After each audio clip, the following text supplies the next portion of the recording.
Just in time. Breakfast is ready. Looks good.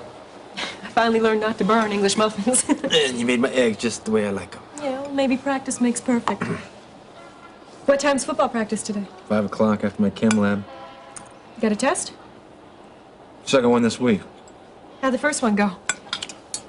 Don't ask. Let's just say that I better ace this one. Russ, you've always been good in chemistry. What's the matter, old man Crenshaw coming down your throat? Nothing more than usual.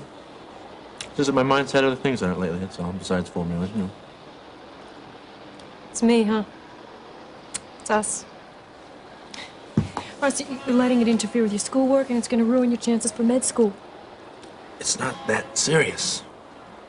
Okay? Hey, listen, everything is fine. You're back. I don't want to talk about it. We have to talk about it. It's not fine if you can't talk about your problems and reach some kind of solution. Russ, I've been back here 2 days, and it's like we're both afraid to say what's really on our minds. I think we've been doing pretty good. I haven't lost my temper, not once, and I don't plan to anymore. Well, good. Makes me feel very good to hear you say that. Now maybe we can sit around like rational adults and make some decisions about our future, huh? Our future is you and me back. Together, you know, always. And does your togetherness mean trust or jealousy? Russ, you had no right to punch Phil in the mouth. That was a mistake. I've already admitted that, and it won't happen again. Okay? Okay. Okay. Are you going to promise not to be jealous of Phil in the band? Look, do we have to talk about this now? Yeah, because I have a trip to New York coming up. I have to rehearse with... later, okay? Okay, later.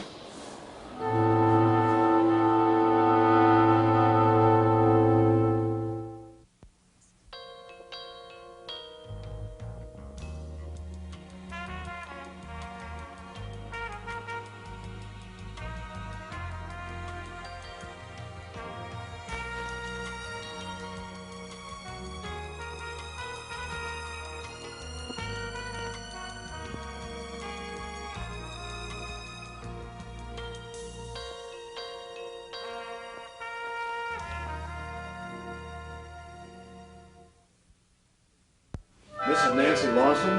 Yes? Sergeant John Brubaker, Kingsley Police Department. May I come in? Yes, sure.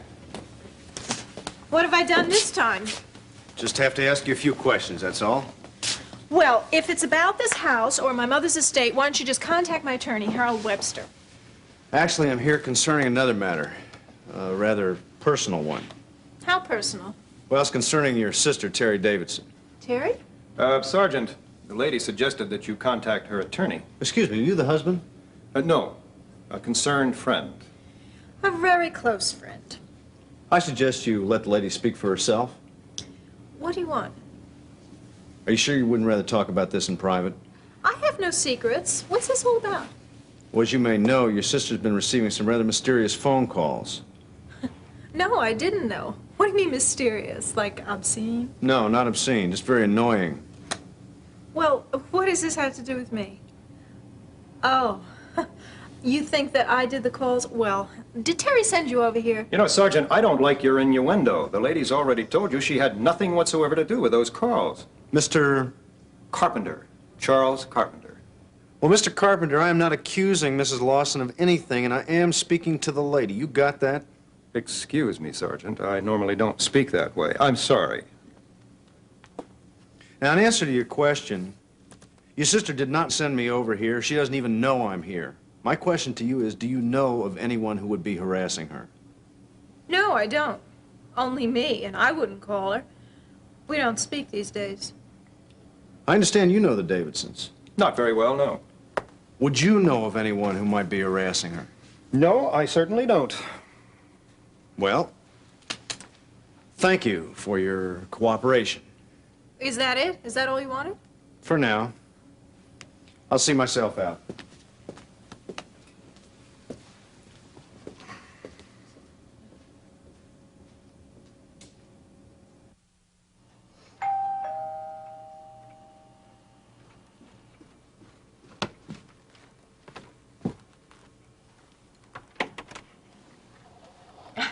Mrs. Mason. Yes, I suppose I'm about the last person you ever expected to see standing here. I am surprised, but if you're looking for Nancy, she doesn't live here anymore. Oh, I know where Nancy's living and how she got there. Matter of fact, that's why I'm here. I don't understand. Please, it's really rather chilly out here. May I come in? Did Nancy send you? No, actually, on the contrary, I think she'd be very upset if she knew I were here. I thought you two were friends. Were, yes, that's the proper tense. I won't go into details, but a few little things have come between what little friendship we had. Well, then why are you here, Mrs. Mason? My, we do get right to the point, don't we? Okay, I am here to offer you some incriminating and interesting information about your sister. And, of course, offer my services. Mrs. Mason, Nancy and I have enough personal problems at the moment. Oh, yes, but I have a feeling that what I have to tell you may just end your personal problem. Now tell me, Mrs. Davidson, aren't you just a bit curious as to what happened to your mother's real will and how a new copy just happened to show up conveniently, giving most of your mother's estate to your sister Nancy? How do you know about that? Nancy shared a lot of things with me when we were friends. Nancy happened to find a copy of your mother's will in a box in your mother's closet. And she stole another copy from some lawyer's office. And after that, somehow she managed, well, I don't even know how, but somehow she managed to replace an original will in a safety deposit box with a fake one. And, well, she burned the real ones and drafted new ones herself. Nancy told you this? Nancy trusted me. Well, then she went on and did a few other things. You know, Nancy took some of this old lady's excuse me, she sold some of your mother's jewelry and household items, and I believe there was a restraining order on the property, but you know Nancy, there's no restraining her. Have I upset you or told you too much too suddenly? Oh, no, I just don't know what to say. Are you sure about all this? I am so sure that I'm willing to testify in court. Well, of course, I realize that we have had our differences in the past. But you see, I really did believe my father when he told me that he had proof that Laurie and my husband were having an affair. Of course, the truth came out later. And you see, that's what I would just like to help have the truth come out about Nancy. Just call it restitution to the Davidsons, if you like.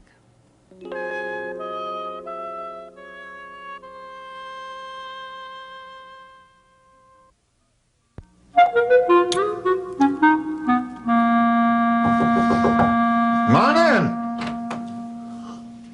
Hi, Mitch. Terry, come on in. Would you care to join me for a bite to lunch? Oh. You're almost a little too late. No, thanks. I'll eat back at the hospital. Well, this must be a very important meeting for you to come rushing over here during lunch hour. For the first time in weeks, I've got some good news. Well, it's really bad news, but for us, it's kind of good. Oh, well, now, you just sit right down here and tell me all about it, real slow-like, hmm? Okay. Do you know who visited me this morning before work? Miriam Mason. The Miriam Mason, as in Charles Carpenter's spoiled child? The very same. Do you remember some time ago when Nancy brought a friend over to meet me and Scott, and I told you that that was Mrs. Mason? Yeah. I remember saying something about birds of a feather. Yeah, well, according to Mrs. Mason, they aren't flocking together anymore. What happened? Well, I can't explain that, but she did explain a lot of other things. Mitch, she is willing to testify that Nancy stole your copy of the will and destroyed it, along with 2 other copies. Miriam also knows that Nancy drafted the new will herself. I knew it. What'd she say about the safety deposit box? Well, she's not too sure about the details on that, but she is willing to swear to the rest. There's a little bit more, but Mitch, do you know what this means? It means that finally I am going to get to nail Nancy and that clown of a lawyer right to the wall. No, Mitch. This is the leverage we need to settle out of court. Miriam Mason. I wonder why she's doing this. I bet it is not the goodness of her heart. She has none. But it doesn't matter, Mitch. Now, what I want you to do is make another settlement offer to Nancy's lawyer. Oh, not again. I have to go crawling hat in hand to Webster one more time. Nancy can have Mother's house, and she can have the money she made by selling her jewelry. Tell her lawyer that we have a witness and that this is our last offer. Terry, please, let me give him justice in court. Look, I owe it to the memory of your mother, to Scott. No, Mitch. Nancy's been hurt enough. If we don't concede a little, give her something substantial, then she'll be more bitter and hurt than ever. Terry, I just don't understand how you can handle all of this so peacefully. Even the death of Scott and Nora. But I must admit, I admire it. Sometimes it isn't easy, Mitch. But you know who my strength is.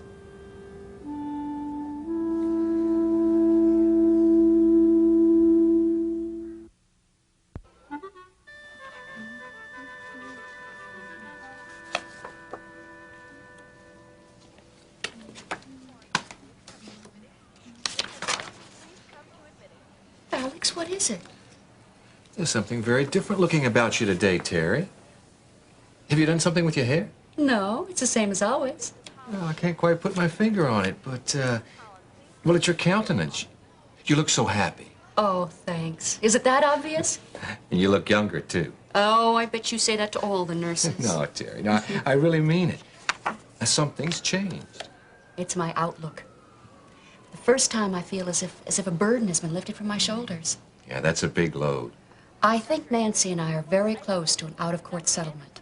Mitch is going to make her attorney an offer she can't refuse. You sound confident. I am. There have been some new developments, and I think the settlement is going to be very fair for both of us. Well, I'm really happy for you, Terry. You know, now that all that'll soon be behind you.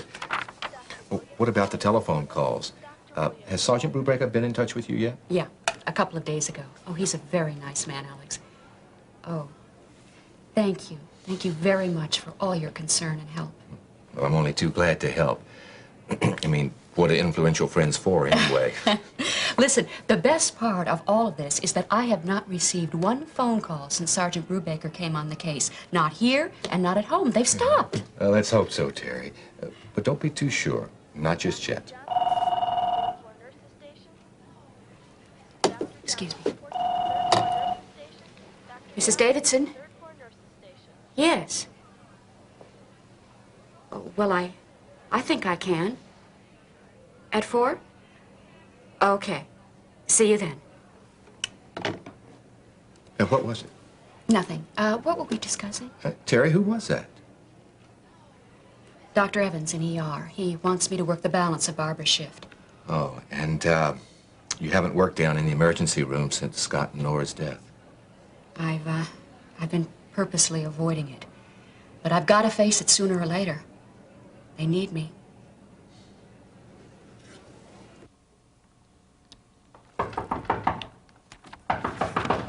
Okay, all right, I'm ready. I hear you. Oh, it's you. Hello there. I was just in the neighborhood and thought I'd drop by to see an old friend.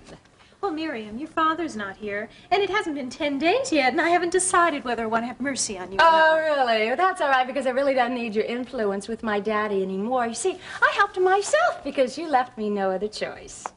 You're just high as a kite. Why don't you just take your pills and go back to your Dust Bowl? No, no, Nancy, dear. Insults will get you nowhere. By the way, I happened to pay a visit to the white sheep of your family this morning. Terry is really such a nice person, quite unlike you, actually. But I was so glad I could help her out. You'd better be joking, Miriam. Would I joke about a thing like this? Terry didn't seem to think anything I said was funny at all. What did you say to her? Everything she could ever want to know about how her sister was ripping her off. You're just bluffing. Don't bet on it, dearie. I think you'll be penniless very soon now, soon as I testify at court. I'll tell Charles, and you just Oh, wait. what? And Daddy will disown me, is Yeah. that it right? Wrong. No, the way I have it figured, he'll be very thankful to me. In fact, I think his gratitude could actually prove to be quite profitable. You're crazy. No, merely vindictive. You little... Get your hands off of me! What do you want to do? Add assault to your already lengthy record? You know, you could go to prison for all of this. Maybe Daddy would like his women in uniform. Is that it? I think you'd look just perfect in prison stripes. What's the matter, Nancy, dearie? You afraid the two people can play the same game? Get out of here.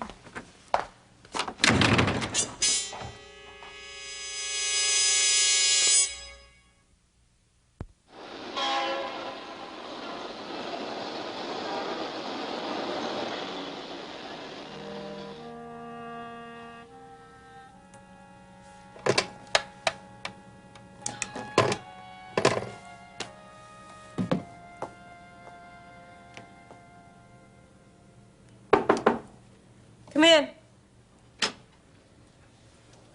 Becky, Phil? you mind if I come in? Oh, come on in. Russ isn't home. Yeah, I was hoping. I got a friend in the registrar's office. Russ is supposed to be in chemistry class right now. Yeah. Phil, I was gonna call you. I thought you might be under tight security. No, just bound by the chains of love. How's your battle wounds doing? Touchy. But the swelling in my finger's gone down. Russ is sorry about what he did, you know, the way he acted. Not as sorry as I am, but I'll live. I'm sorry, too, Phil. And don't worry about it. You said you were going to call me. Yeah, I realize that you need to know whether I'm gonna stay with the band or not. Yeah, more than ever. Cohen called me this morning. He wants us to cut the demo tape tomorrow. Tomorrow? Yeah, well, another band canceled without much notice. I got to get in touch with him by 5 o'clock and tell him whether we can make it or not. And he can line up a gig for us while we're up there. He has to know today? Within the hour. And if you say yes, then we really got to move because our plane leaves in 2 hours. I got the band on standby right now in rehearsal hall. And the plan is that we'll rehearse in the studio tonight and tape first thing in the morning. I don't know what to do. Well, what do you want to do? It's not that simple, Phil. I'm sure I want to go to New York. It's a chance in a lifetime. He said Russ is sorry that he jumped me. Now, you think he might be letting up about you and Summer Wind? No. He wouldn't even talk about it this morning. Well, I don't want to pressure you, babe. I've already done that enough. But I will ask you one question. What do you think you should do? You sure that Cohen can get us a gig? Yes. Now, what do you say? Well, I think that I should go. You know? Does that mean you will go? Russ is just gonna have to understand. I mean, if the money that I earn from the gig is gonna help pay for the hospital bills, he can't object to that, can he? Look, I'm going to call Dave right now, and I'm going to tell him we're on our way, and you pack. Okay, what do I bring? I ought to leave Russ a note. Call him later. From New York. Now, hurry.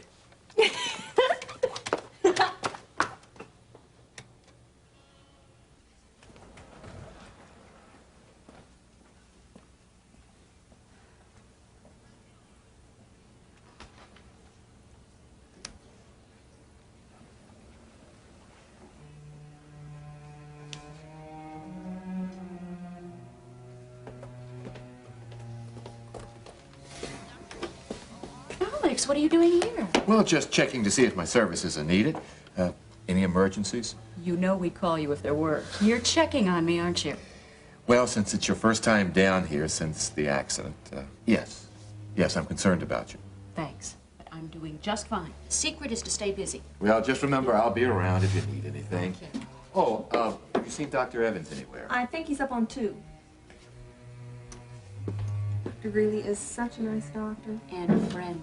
He's been such a great help since... Never mind.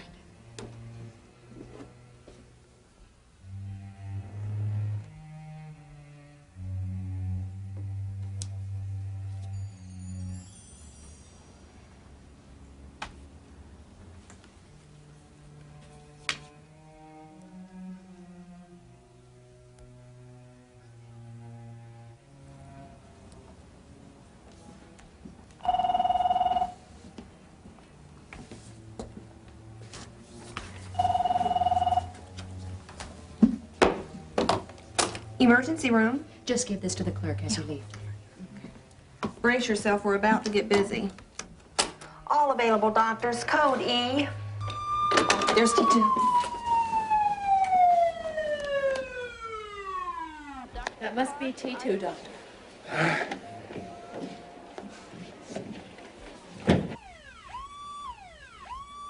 There's been an accident on Holland Road involving some construction workers at Prescott Development. Peter. What? That's where my son works, at Prescott Development. Terry, what is it? It might be Peter. Oh, dear God. Don't let it be Peter. Please.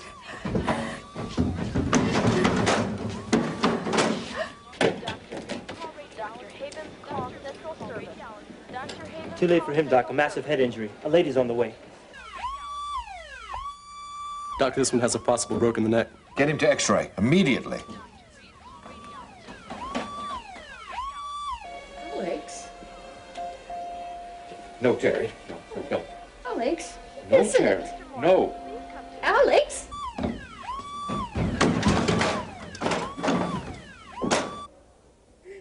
Dr. Carr to ICU. Terry, Dr. Carr to ICU. Terry, he's dead. Scott! Terry, control yourself. Peter! Is it Peter? Just